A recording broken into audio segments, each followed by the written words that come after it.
হরে কৃষ্ণ। আজ আমরা আলোচনা করব শর্তিলা একাদশী নিয়ে। এই একাদশীটি হলো 2025 সালের দ্বিতীয় একাদশী এবং এই একাদশী কবে পালন করতে হবে? এই ব্রত পালন করতে হবে 25শে জানুয়ারি 2025, অর্থাৎ বাংলায় 11ই মাঘ 1431 শনিবার দিন এই ব্রত পালন করতে হবে। এবার সবার মনে একটা প্রশ্ন জাগতে পারে, এর নাম শর্তিলা একাদশী, এই রকম নামকরণ কারণ বা এর অর্থই বা কী? আসুন জেনে নিই। শর্ট শব্দের অর্থ হলো 6 আর তিলা শব্দের অর্থ হলো তিল, অর্থাৎ তিল দ্বারা 6 রকম বিধিনিয়ম পালন করাই হলো এই একাদশীর মাহাত্ম্য। আসুন আমরা জেনে নিই এই 6 রকম বিধিনিয়ম কী কী রয়েছে। 1 নম্বর হলো তিল শরীরে ধারণ, 2 নম্বর তিল দ্বারা স্নান, তিল জলে অর্পণ, তিল ভগবানেরকে অর্পণ এবং তিল দান ও তিল ভোজন। এই 6 রকম বিধি নিয়ম নিয়েই এই শর্তিলা একাদশী পালন করতে হয়। আপনারা তিল দান করতে পারেন, তিল ভোজন করতে পারেন এবং জলে অর্পণ এবং তিল দ্বারা স্নান করতে পারেন। আর এই একাদশীর ক্ষেত্রে যেই তিলের কথা বলা হয়েছে সেটি হলো কালো তিল। এই কালো তিলের মাহাত্ম্যের কথাই বলা হয়েছে। তাই এই দিন কালো তিল দান বা স্নান বা ভোজন করবেন। অনেকের মনে প্রশ্ন আসে যে রবি শস্যের মধ্যে তো এই তিল পড়ে, তাহলে এই তিল কেন ভোজনের কথা বলা হয়েছে? একমাত্র শর্তিলা একাদশীর ক্ষেত্রেই এই তিল ভোজনের কথা বলা হয়েছে, অন্য কোনো একাদশীর ক্ষেত্রে এই রবি শস্য বা তিল ভোজনের কথা বলা হয়নি। আপনারা একাদশীর দিন তিল ভগবানকে অর্পণ করে ভোজন না করে দ্বাদশীর দিনও তিল ভোজন করতে পারেন, তাতে কোনো অসুবিধা নেই। এইভাবেও একাদশী পালন করতে পারেন। এই একাদশী নির্জলা করতে পারলে খুবই উত্তম, আর যারা নির্জলা পারবেন না তারা একাদশীর ফলমূলাদি খেয়ে একাদশী পালন করতে পারেন। এছাড়াও সাবুর পায়েস, কুমড়ো আলুর তরকারি, কুমড়োর পায়েস, মিষ্টি আলুর চিপস, পেঁপে, কাজু বাদাম, কাঠবাদাম, বাদাম সেদ্ধ প্রভৃতি খেয়ে একাদশীর ব্রত পালন করতে পারেন। একাদশীর আগের দিন 11টার মধ্যে ভোজন করে দন্তমার্জন করে নেবেন এবং প্রাতঃসকালে স্নান সেরে নেবেন, অর্থাৎ সূর্য উদয়ের আগে উঠে স্নান সেরে ভগবানের নাম জপ করবেন, ভগবানের নাম কীর্তন করবেন। এছাড়াও ভগবানের বিভিন্ন শাস্ত্র অধ্যয়ন করবেন। এই দিন অবশ্যই তুলসীতে জল দান এবং তুলসী পরিক্রমা করবেন। এবং যেটি সবচেয়ে গুরুত্বপূর্ণ সেটি হলো ভগবানের চরণে 2টো তুলসীপত্র অর্পণ করা। এই তুলসীপত্র অর্পণের খুবই মাহাত্ম্য রয়েছে। আপনারা অবশ্যই এই দিন ভগবানের চরণে 2টো তুলসীপত্র এবং পুষ্প অর্পণ করবেন। ভগবানকে তিলের নাড়ু ভোগ নিবেদন করবেন এবং ওই দিন ভগবানকে উদ্দেশ্য করে বিশুদ্ধ বৈষ্ণব এবং ব্রাহ্মণ দেখে তিল দান করতে পারেন। এবার আমরা আলোচনা করব এই একাদশীর ব্রত মাহাত্ম্য নিয়ে। আসুন আমি এই ব্রত মাহাত্ম্যটি পাঠ করে আপনাদের শোনাই। শর্তিলা একাদশীর মাহাত্ম্য। মাঘ মাসের কৃষ্ণপক্ষের শর্তিলা একাদশীর মাহাত্ম্য ভবিষ্যোত্তর পুরাণে বর্ণিত আছে। যুধিষ্ঠির মহারাজ বললেন, হে জগন্নাথ, মাঘ মাসের কৃষ্ণপক্ষের একাদশীর নাম কি, বিধিই বা কী, ফল কি, সবিস্তারে আমাকে বলুন। ভগবান বললেন, এই তিথি শর্তিলা নামে জগতে প্রসিদ্ধ।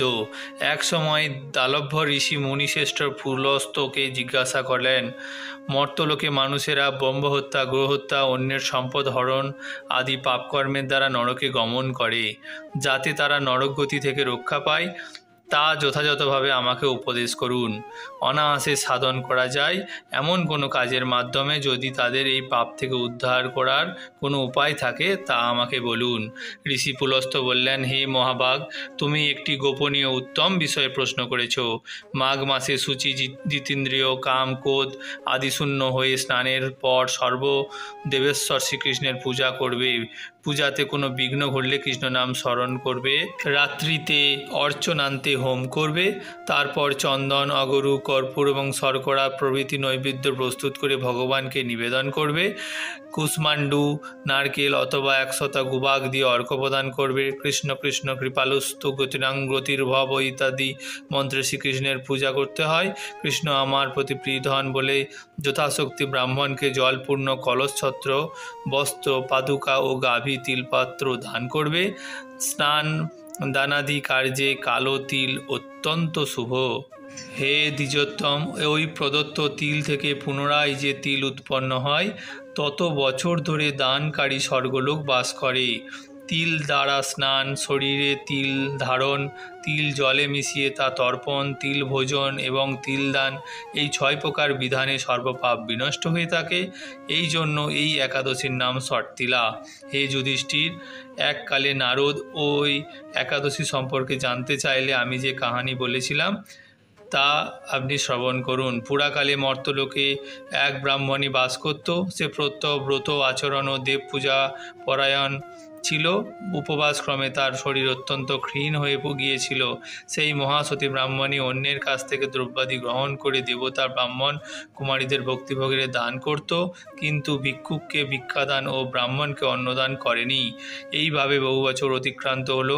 আমি চিন্তা করলাম, কষ্টসাধ্য বিভিন্ন ব্রত করার ফলে ব্রাহ্মণীর শরীর শুকিয়ে যাচ্ছে। যে যথাযথভাবে বৈষ্ণবদের অর্চন ও করছে, কিন্তু তাদের পরিতৃপ্তির জন্য কখনো অন্নদান করেনি। তাই আমি একদিন এক কাপালিক রূপ ধারণ করে তামার পাত্র নিয়ে তার কাছে ভিক্ষা প্রার্থনা করলাম। ব্রাহ্মণী বলল, হে ব্রাহ্মণ, তুমি কোথা থেকে এসেছো, কোথায় যাবে তা আমাকে বলো। আমি বললাম, হে সুন্দরী, আমাকে ভিক্ষা দাও। তখন সে ক্রুদ্ধ হয়ে আমার পাত্রে একটি মাটির ঢেলা নিক্ষেপ করলো। তারপর আমি সেখান থেকে চলে গেলাম। বহুকাল পরে সে ব্রাহ্মণী ব্রত প্রভাবে সশরীরে স্বর্গে গমন করলো। মাটির ঢেলা দানের ফলে সে একটি মনোরম গৃহপ্রাপ্ত হলো, কিন্তু হে নারদ, সেখানে ধান ও চাল কিছুই ছিল না। গৃহশূন্য দেখে মহাক্রোধে সে আমার কাছে এসে বলল, আমি ব্রত, কৃচ্ছসাধন ও উপবাসের মাধ্যমে নারায়ণের পূজা করেছি। এখন হে জনার্দন, আমার গৃহে কিছুই দেখছি না কেন? আমি বললাম, নিজ গৃহে দরজা বন্ধ করে বসে থাকো। মর্তলোকের মানবী সশরীরে স্বর্গে এসেছে শুনে দেবপত্নীরা তোমাকে দেখতে আসবে। তুমি দরজা খুলবে না। তুমি তাদের কাছ থেকে ষটতিলা ব্রতের পূর্ণ ফল প্রার্থনা করবে। তারা রাজি হলে দরজা খুলবে। এরপর দেবপত্নীরা সেখানে এসে দর্শন প্রার্থনা করল। এক দেবপত্নী তার ষটতিলা ব্রতের পূর্ণফল প্রদানে রাজি হলে ব্রাহ্মণী দিব্যকান্তি বিশিষ্টা হলো ও তার গৃহ ধনধান্যে ভরে গেল। দ্বার উদ্ঘাটন করলে দেবপত্নীরা তাকে দেখে বিস্মিত হলেন। হে নারদ, অতিরিক্ত বিষয় বাসনা করা উচিত নয়। বৃত্ত শাস্ত্র ও অকর্তব্য। নিজ সাধ্যমতো তিল, বস্ত্র ও অন্ন দান করবে। ষটতিলা ব্রতের প্রভাবে দারিদ্র্য, শারীরিক কষ্ট, দুর্ভাগ্য বিনষ্ট হয়। এই বিধি অনুসারে তিল দানে মানুষ অনায়াসে সমস্ত পাপ থেকে মুক্ত হয়। জয় ষটতিলা একাদশী। জয় শ্রী রাধাকৃষ্ণ। এইভাবে আপনারা ষটতিলার মাহাত্ম্য পাঠ বা শ্রবণ করবেন। এবার আপনাদের আমি বলবো একাদশীর পালনের সময়সূচি। একাদশী পালনের সময় পরদিন পশ্চিমবঙ্গ সকাল 6টা 25 মিনিট থেকে 9টা 58 মিনিট, বাংলাদেশ 6টা 49 মিনিট থেকে 10টা 14 মিনিট। এবার আপনাদের একাদশীর পালন মন্ত্রটা আমি এখানে দিয়ে দেবো। অজ্ঞান তিমিরাঞ্জস্ব বোতেনানয়ন কেশব প্রসিদ্ধ সমুখনাথ জ্ঞানদৃষ্টি প্রদীভব হরিভক্তি বিলাস 13-231। এই একাদশীর পালন মন্ত্রটা আপনারা একাদশীর পরের দিন পালনের সময় অবশ্যই পাঠ করে পালন সম্পন্ন করবেন।